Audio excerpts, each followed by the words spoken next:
France, near the coastal village of Bruneval, February 1942. A midnight moon shines upon a small team of Allied commandos working frantically. Their hands are numb from the cold. Their tools clank and soldiers curse as they desperately try to disassemble a machine they barely understand, but know could determine the future of the war. Racing against time, they disassemble the device and load it onto carts. Hoping to return it whole to Allied engineers, they begin their trek to the evacuation boats. They are well on their way to the relative safety of the sea when the darkness is broken by enemy machine gun fire. Outnumbered and in grave danger, they know that the balance of the war could be decided by their actions. What became of these men, and how did their actions help change the outcome of World War II? Let's find out.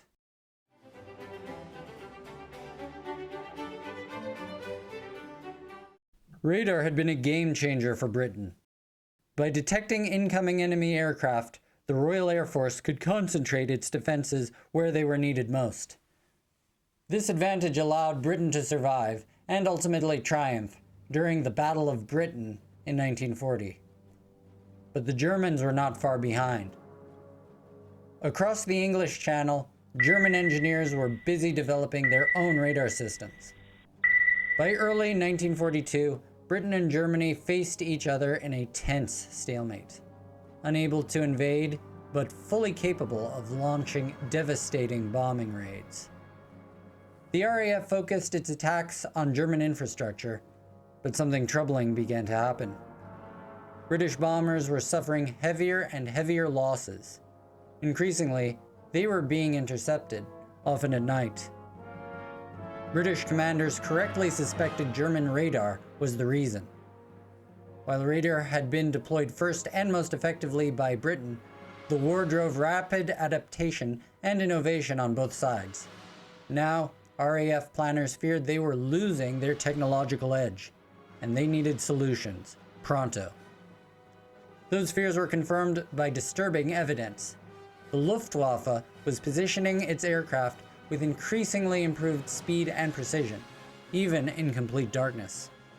In one shocking incident, German planes based in France flew directly to a British destroyer more than 60 miles offshore and sank it. An operation that should have been impossible without advanced radar guidance. Air superiority was everything. Every advantage mattered.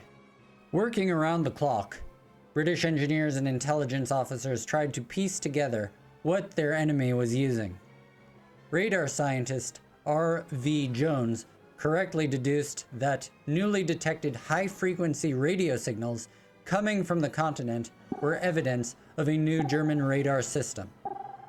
Unlike Britain's early warning radar, which relied on massive fixed antenna towers, the German system used much shorter wavelengths. This allowed for smaller equipment, greater accuracy, and easier deployment. Using decrypted Enigma messages and intelligence from the French resistance, British intelligence identified a radar installation near Bruneval on the French coast. Reconnaissance aircraft confirmed its location. When the photographs were developed, analysts were stunned.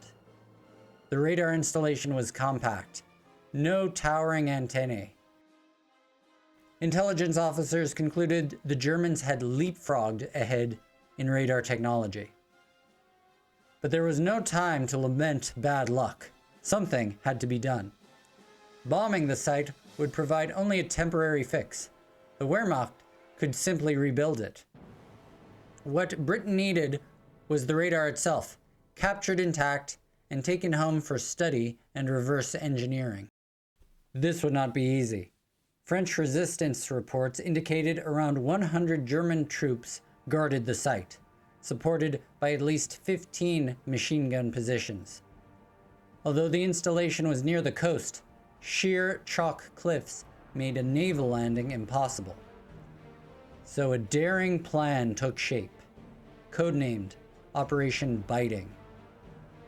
A force of British paratroopers, elite commandos, many from Scotland, would parachute into the area, overwhelm the defenders, dismantle the radar, and escape by sea. Accompanying them would be a single civilian expert, amateur radio technician Charles W. Cox. His job was to ensure the radar was taken apart correctly and without permanent damage. The risks were enormous. There had been no previously successful paratrooper missions of the sort. If captured, the men faced torture and execution by the Gestapo. On a dark February night in 1942, the raid began. Just over 100 paratroopers and Cox leapt into the darkness. Rough winds caused around 20 men to be blown off course. Still, enough landed in the right spot to launch the attack. As they advanced toward the compound, German machine gun fire erupted. Assuming the radar might be rigged with demolition charges, Cox and a small group rushed the installation.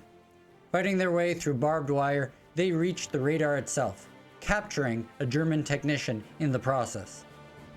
Cox supervised the dismantling of the machine, breaking it into pieces small enough to be hauled away on carts the team had brought. Meanwhile, German reinforcements surged toward the compound. The escape plan called for the force to withdraw to the beach below, where Royal Navy boats waited. But as the men descended, they came under intense fire. Ammunition was running low. Time and hope were running out. Then, in timing worthy of a blockbuster movie, the paratroopers who had been blown off course entered the battle.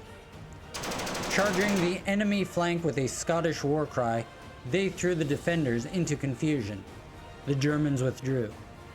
Against the odds, the raiders reached the beach and escaped, with vital pieces of the radar intact. The raid was a success, but the analysis that followed caused great alarm.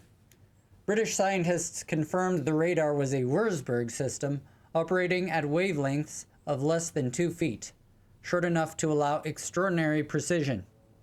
Even worse, serial number analysis of the parts revealed an unsettling truth. This was not a mere prototype. Many more were already being produced and deployed across Europe. German radar would soon be everywhere. But the system had a flaw. Its accuracy depended on a narrow frequency range. That meant it could be overwhelmed. The solution was astonishingly simple. Thin strips of aluminum foil cut to precise lengths. When released in large clouds from bombers, these strips reflected radar signals and filled enemy screens with false targets. The British called it window. We know it as chaff. With German radar effectiveness reduced, Allied air forces struck more effectively and with far fewer losses. Thousands of aircrew lives were saved, and the balance of the war shifted once more. This was an unsung game changer, all because of one daring raid on a French coast. Thanks for watching.